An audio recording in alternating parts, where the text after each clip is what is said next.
Imagine just dropping a handful of loose change on the floor of your local bagel shop. Right, just a completely mundane thing. Exactly. It's this slightly embarrassing, totally forgettable moment. But 4 hours later, the guy behind the counter who helped you pick up those coins, he knows your full name, your work schedule, your commute, and he's left 2 distinct handprints on the driver's side window of your car. Which is just absolute nightmare fuel. It really is. So today we are basically dismantling the illusion of the locked door. Welcome to this deep dive. We are so thrilled to have you with us today as we, unpack the anatomy of unwanted obsession. Yeah, we are looking at how incredibly fragile our personal security actually is. And to do this, we're analyzing a stack of 3 factual accounts. It details these true stalking cases. Real cases. Right, real things that happen. And I think what is most striking about these sources isn't just the horror movie element, though. I mean, that is definitely there. Oh, for sure. It's the systemic vulnerability they expose. So our mission today is to examine the specific psychological mechanisms that turn completely innocent interactions or, sheer bad luck or simple geographic proximity into these terrifying invasions of privacy. And we're not just going to sit here and read you scary stories, right? We want to understand the why and the how behind them. Like, how does a digital footprint become an actual physical weapon? Exactly. Or why does our own brain sometimes just, betray us in a crisis? So let's start with that bagel shop scenario, because it perfectly illustrates how seamlessly the digital and physical worlds just bleed into one another. It really sets the stage. Right.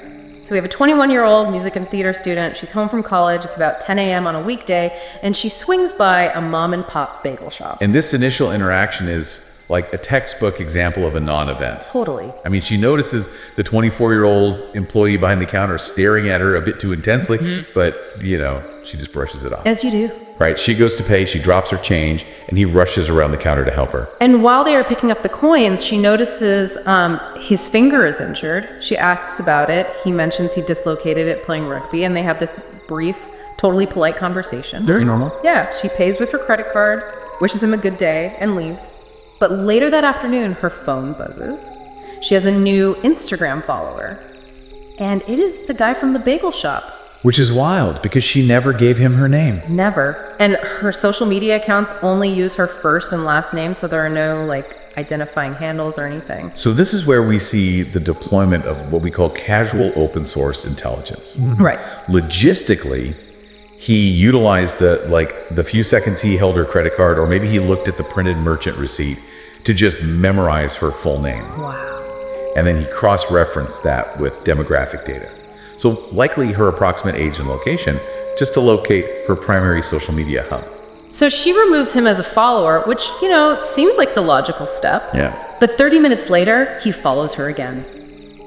And he sends a direct message saying he couldn't stop thinking about her and hoped it wasn't weird that he found her. Spoiler alert, it is weird. So weird. So she blocks him entirely.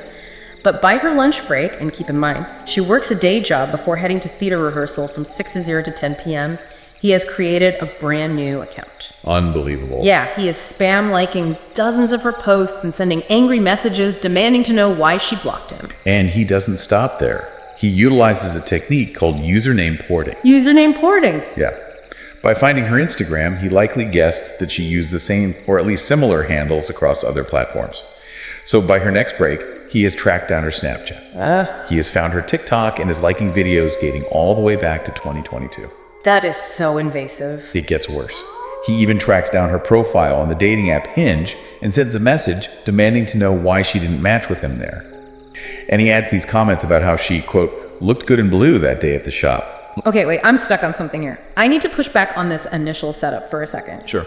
Because, looking up a cute barista or someone you met in passing on Instagram is basically like a Gen Z dating prerequisite at this point. Yeah, fair. Right. People do deep dives on their Hinge matches before the first date all the time.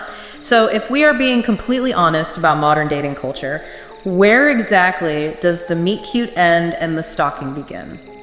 It is a vital distinction. And it is entirely defined by 2 factors. Yeah. Consent and the response to boundaries. Okay. Looking someone up out of curiosity is an attempt to gauge mutual interest. That's normal. but the mechanism changes the moment she removes him as a follower. Because she said no, essentially. Exactly. Right. That is a clear digital boundary. And his response is not to respect that boundary, but to circumvent it by creating alternative accounts. Curiosity seeks a mutual connection. Predatory behavior demands submission. By flooding her digital ecosystem across 4 different platforms, he is, weaponizing her online presence to force an interaction she explicitly rejected. And it's like dropping a single blank puzzle piece on the floor, and someone somehow constructs the entire picture of your life from it. That is a great analogy. And he leverages that digital surveillance to breach her physical reality, because she finishes her theater rehearsal at 10 p.m. She walks out of the stage door and she sees a man hovering directly beside the driver's side window of her car. Just waiting. She bolts back inside the theater and finds the head stage manager, this guy named Finn, who walks her back out to the parking lot. And the physical evidence he leaves behind is what anchors the terror here. Yes, there are 2 large, distinct handprints wiped into the condensation on her driver's side window. The stalker was physically there. But, how did he know where she was? Yeah, how did he jump from TikTok to a parking lot? Well, she realizes that a few days prior, she had innocently reposted the theater's cast announcement on her Instagram story. And the graphic included the theater's physical address. Oh no. Yeah, she had unknowingly broadcast her exact coordinates to a man who's already mapping her life. This illustrates the fundamental asymmetry of digital tracking. A victim views a social media post as a momentary, contextual update for friends. Just a fun update. Exactly. But a stalker views it as actionable intelligence. He extracted the location data, combined it with the knowledge that she was a theater student, and basically deduced her evening schedule. So she implements countermeasures. Finn, the stage manager, starts walking her to her car every single night. She completely stops going to the bagel shop. She varies her driving routes. Doing everything right. Everything right. But this evasive action absolutely infuriates the stalker. He starts blowing up her phone, warning her that he could easily find her anywhere, and then on opening weekend, he executes this brilliant manipulative bypass of her security. He targets the weakest link in the building's access control. Exactly. There is a new girl working the box office who doesn't know the situation. The stalker walks in, claims to be the victim's boyfriend, and leaves a bouquet of flowers and a handwritten note. And the note is? The contents of this note are engineered to terrify. He writes that he is disappointed she hasn't come to see him at the bagel shop. He notes that she is no longer parking in her usual spot at the theater. Showing he's still watching. Yes, and then the ultimate psychological blow. He writes that she doesn't need the stage manager to walk her to her car anymore because she, quote, has him. Wow. We really have to unpack the psychology of that specific phrasing. By naming Finn the stage manager, the stalker is demonstrating omniscience. It's chilling. It is. He is systematically dismantling her feeling of safety by saying, I see your protectors and they are irrelevant because I am always watching. It is the calculated tactic to isolate the victim, making her feel that any attempt to secure herself is just completely futile. He even bought tickets for the entire run of the show before the director finally voided them, banned him from the property, and she secured a restraining order. Thank goodness. Seriously, it is terrifying how a digital footprint can be weaponized with such precision.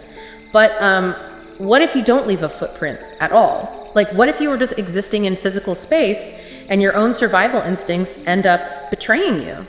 That shifts the paradigm entirely. It moves us from a scenario of active hunting to a scenario driven by the sheer chaos of proximity and physiological panic. Let's explore the second account from the source material. We are in Northern Ireland. It is 2:0 in the morning. Late. Very late. Our victim is driving home, and she explicitly notes that she is operating on pure autopilot. Her street is residential, but there is a row of small shops directly opposite her house, beginning with a pharmacy. Okay. As she drives up her street, her headlights catch a figure standing completely motionless in front of the locked pharmacy doors. Now at 2 a.m., the human brain is highly incentivized to conserve cognitive load. It's tired. It's exhausted. It actively filters out anomalies to maintain a baseline of normalcy.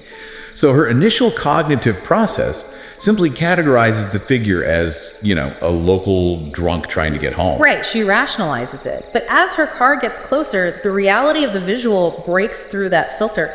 The person is dressed entirely in black. Okay. They are wearing black leather gloves, and as the headlights illuminate them, they raise both gloved hands to completely cover their face. That is so eerie. And as she drives past, the person slowly turns their head, tracking the movement of her car, with their hands still tightly covering their features. The psychological impact of the hidden face is profound. It strips away humanity and replaces it with pure, anonymous threat. And this triggers an immediate, overwhelming dump of adrenaline in the victim. And the panic takes the wheel.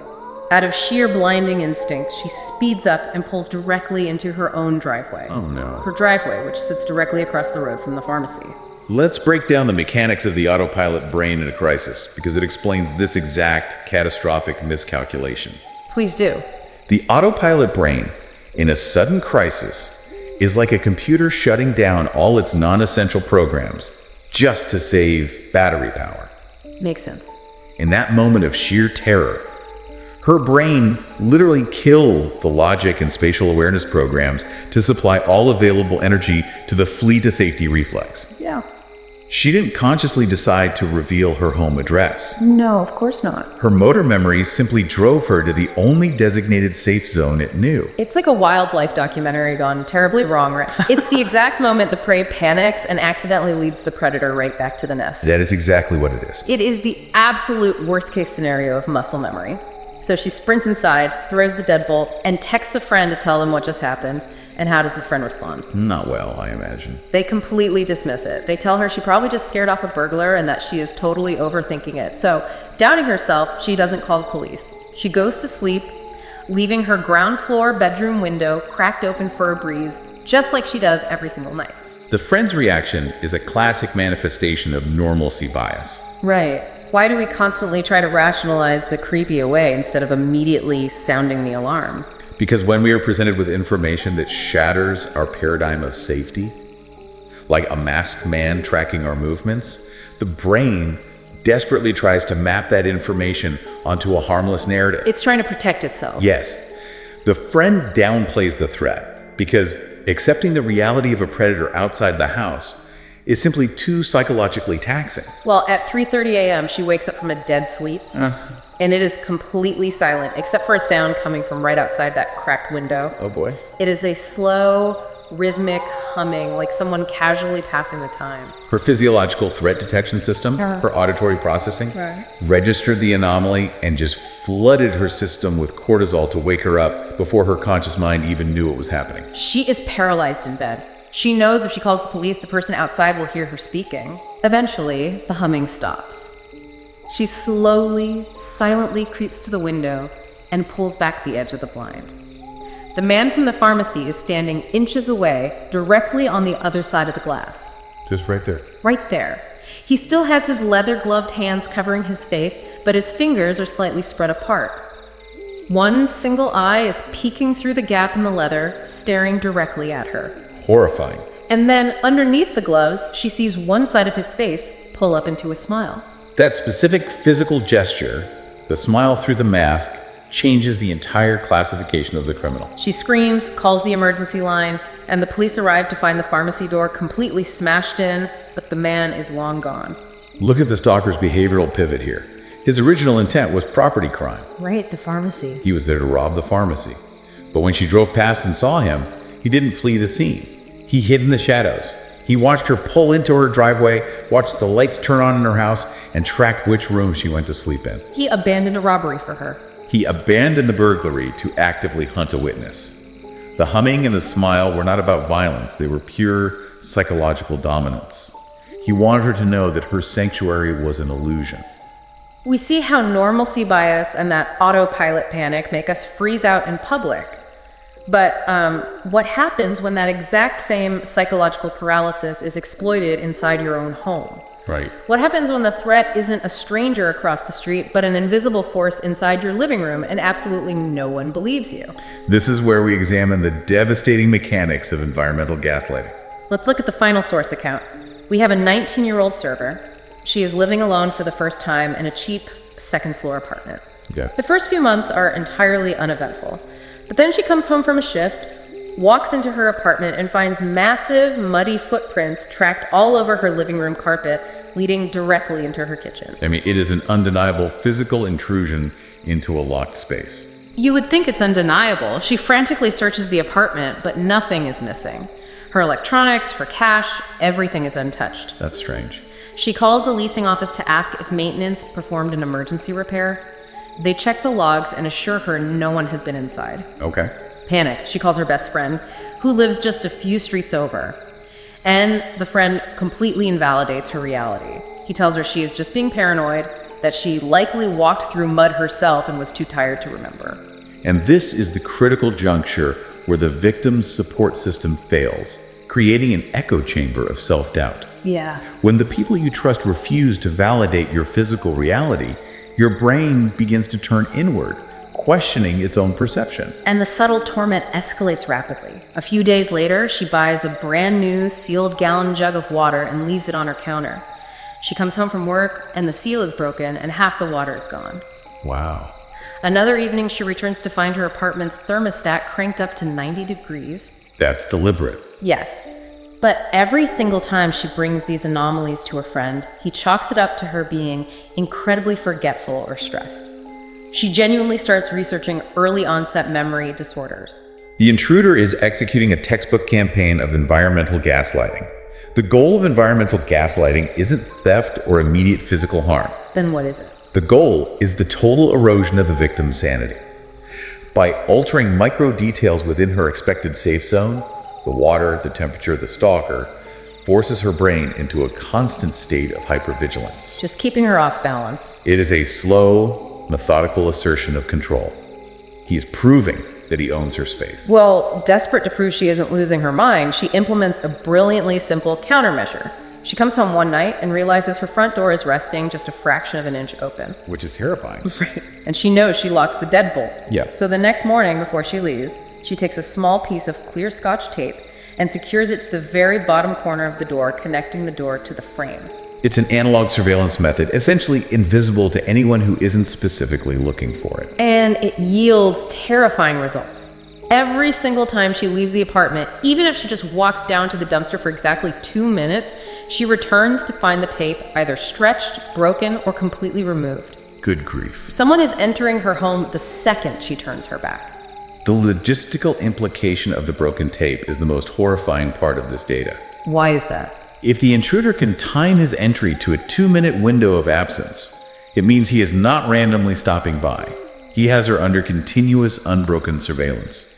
So she goes to the police, but they refuse to intervene. They tell her that a moved piece of tape and a half-empty water jug do not constitute evidence of a crime, especially since there is no sign of forced entry. Naturally. The leasing office refuses to break her lease. She is entirely trapped. Finally, she comes home one afternoon, and her gaming console, her laptop, and her cash are gone. And she describes this moment as a bizarre win. Because now she has proof. Because finally, her friend and the police believe her. But I have to interject here, because this drives me insane. Yeah. Why do we, as a society, demand tangible property loss to validate psychological terror? It is absolute madness to me that a stolen Xbox is considered hard, actionable evidence of a threat, but a woman documenting that a locked deadbolt has been repeatedly bypassed is treated as clinical paranoia. It exposes a massive blind spot in our legal and social infrastructure. Thank you. Our systems are built to process tangible damages. Broken glass, missing electronics, physical bruises. They are entirely unequipped to measure or prosecute the theft of sanity. Right. The stalker understood this loophole perfectly. By leaving her valuables untouched for months, he ensured that she had no bureaucratic leverage to escape the environment he was controlling. Well, her friend finally steps up and lends her his large dog for protection, and the intrusions stop. She eventually finishes her lease and moves out. Fast forward 4 years, she is married, and she and her spouse decide to rent an apartment in that exact same complex to save money, figuring the presence of a husband provides a shield of safety. Makes sense. While carrying groceries, a new maintenance worker stops her. He uses her first name, points to her old second-floor apartment, and asks if she used to live in that specific unit. The precision of that knowledge immediately sets off her threat detection systems. Oh, absolutely. She steps back and demands to know how he has that information. The worker explains that the leasing agent mentioned she was a returning tenant, but then he drops a bombshell. Here it comes. He tells her that a former maintenance worker at the complex had recently been fired and arrested on multiple felony charges for secretly breaking into young women's apartments. The invisible force is finally unmasked. The stalker was the complex's maintenance man. He had a master key to every single door, which explains the lack of forced entry, and the reason he could time his intrusions down to a 2-minute window. He lived in the unit directly across the street from hers. Their front doors faced each other. He was sitting no more than 50 feet away for an entire year, watching her every move through the blinds. This represents the ultimate betrayal of infrastructure. We rely on a social contract that assumes the people holding the keys to our sanctuaries, the landlords, the maintenance staff, are vetted and benign. Right, you trust them. When the very system designed to maintain a safe environment is weaponized against the tenant, it destroys the foundational concept of a home. She wasn't just being stalked. She was trapped inside a panopticon built by the person hired to fix her sink. It fundamentally changes how you look at the world around you. We've covered incredible ground today. We really have. We've examined how open source intelligence can turn a dropped coin into a digital breadcrumb trail that leads a predator straight to your car. We've broken down how the brain's autopilot response to a sudden physical threat can inadvertently guide a stalker to your front door. And we've exposed the terrifying reality of environmental gaslighting, where the person holding the master key slowly dismantles your grip on reality. The underlying current connecting all these sources is that unwanted obsession rarely requires sophisticated technology or mastermind tactics. Right.